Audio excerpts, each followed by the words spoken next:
Isang napakalaking balita ang lumabas kamakailan na siguradong makakaapekto hindi lamang sa ekonomiya ng Amerika at saka South Korea, kundi pati na rin sa global markets at saka crypto space.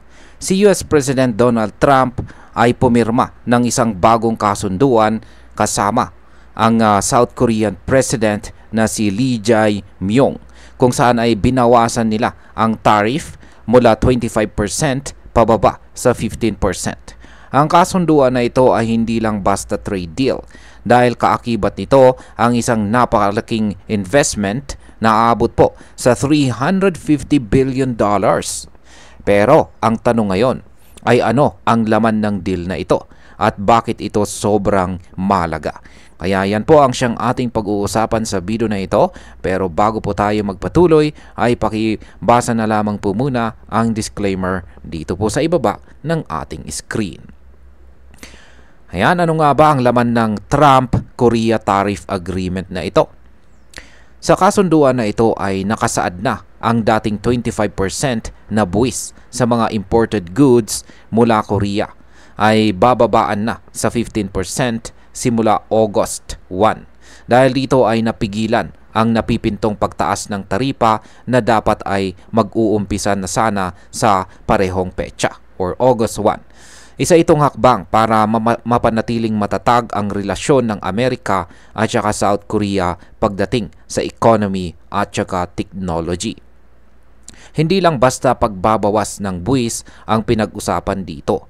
Kasama po sa deal ang mga konkretong investment commitments ng South Korea sa Amerika na may kabuuang halaga na $350 billion.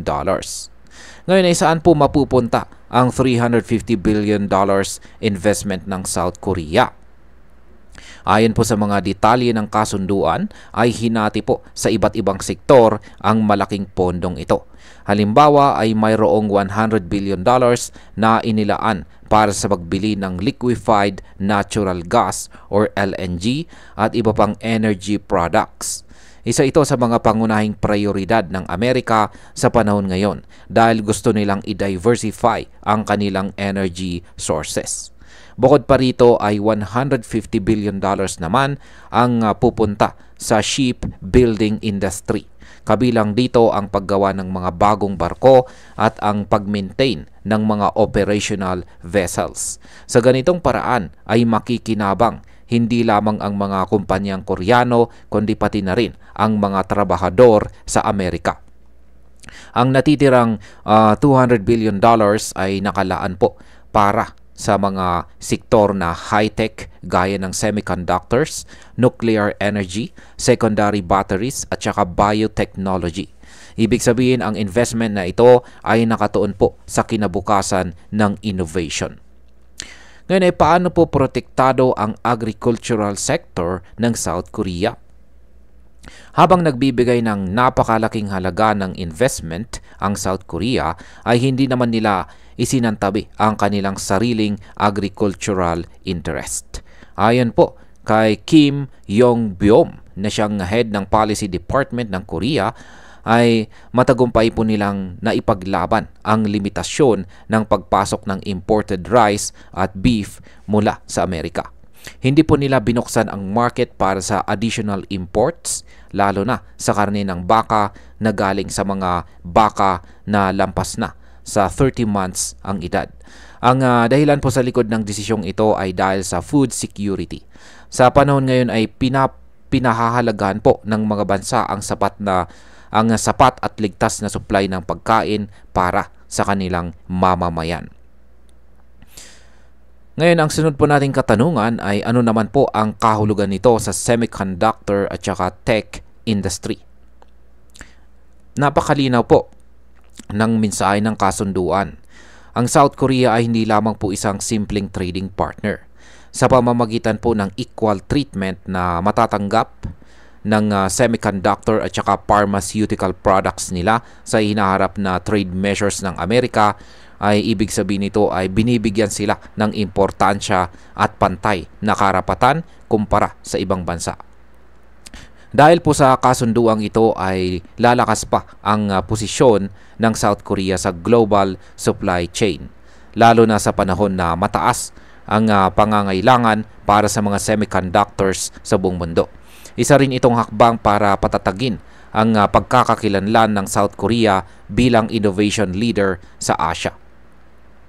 Ngayon ay ano naman ang epekto nito sa Pilipinas? Alam niyo ba na bago ang kasunduan sa Korea ay nauna na palang nakipagkasundo si Pangulong Trump sa Japan at dito sa Pilipinas? Ang Japan ay pumayag po sa isang $550 billion investment deal habang ang Pilipinas naman ay tumanggap ng 19% tariff rate. Ibig sabihin ay mas mataas pa rin ang taripa ng Pilipinas kumpara sa Korea at Japan. Hindi pa malinaw kung ano ang eksaktong kapalit ng kasunduan ng Pilipinas. Pero ito ay isang indikasyon na kailangan natin pang paghusayan ang ating posisyon pagdating sa global trade. Kung hindi ay maiiwan po tayo sa mga benepisyong dulot ng ganitong mga high-level agreements. Ngayon ay paano naman po ito makakaapekto sa crypto market? Sa unang tingin ay parang wala itong kinalaman sa crypto. Pero kung titingnan po natin ng mas malalim ay may epekto ito sa liquidity, investor confidence at sa global market stability.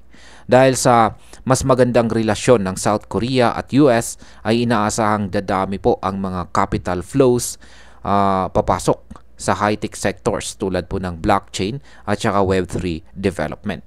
Sa South Korea ay isa po sa mga bansang may malaking crypto user base at matataas po ang kanilang adoption rate. Kapag lumalakas po ang ekonomiya ng South Korea ay mas marami silang pwedeng i-deploy na investment sa crypto-related innovations. Kung dadami po ang tech collaborations at palitan ng innovation sa pagitan po ng US at South Korea ay posible ring maapektuhan ang demand sa tokens na ginagamit sa energy, tech at saka financial ecosystem.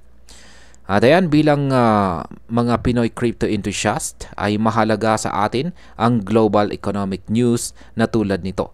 Kapag ang mga malalaking bansa tulad po ng US at South Korea ay nagkakaroon ng positibong kasunduan, ay ibig sabihin nito ay tumitibay po ang global trade at tumataas ang investor confidence. Dahil dito ay mas malaki po ang posibilidad na maging bullish ang market. Kung ikaw ay may hawak na tokens na konektado po sa semiconductors, energy o blockchain innovation ay magandang balita po ito para sa atin. Posibleng magkaroon ng upward movement sa presyo ng mga crypto assets na may exposure sa mga sektor na aking binanggit. At bilang panghuli, para sa akin ay isa po itong matalinong hakbang, hindi lamang sa panig ng Amerika, kundi lalo na sa panig ng South Korea. Nagpakita po sila ng economic flexibility habang pinangangalagaan ang kanilang local interest gaya ng agrikultura. Ito ang klase ng kasunduang win-win para sa parehong panig. Sa kabilang banda ay isang hamon ito para sa mga bansang katulad ng Pilipinas na dapat ay mas maging proactive at strategic sa pakikipagkasundo. Kung gusto po natin na makasabay sa pag-angat ng mga kapitbahay natin dito sa Asia, ay kailangang pagtuunan natin ng pansin ang innovation, food security at saka crypto regulation. At ayun, hanggang dito na lamang po tayo sa video na ito mga ka-crypto. Marami pong salamat sa panunood. Ingat po tayo lagi at God bless po sa ating lahat.